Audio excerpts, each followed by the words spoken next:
जपाकुसुमसङ्काशं काश्यपेयं महाद्युतिं तमोरि सर्वपापघ्नं प्रणतोऽस्मि दिवाकरम्। ॐ ह्रां ह्रीं ह्रौं सः सूर्याय नमः।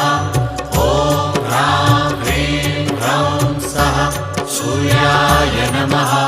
जपाकुसुमसङ्काशं काश्यपेयं महाद्युतिं तमोरि सर्वपापघ्नं प्रणतोऽस्मि दिवाकरम्। ॐ ह्रां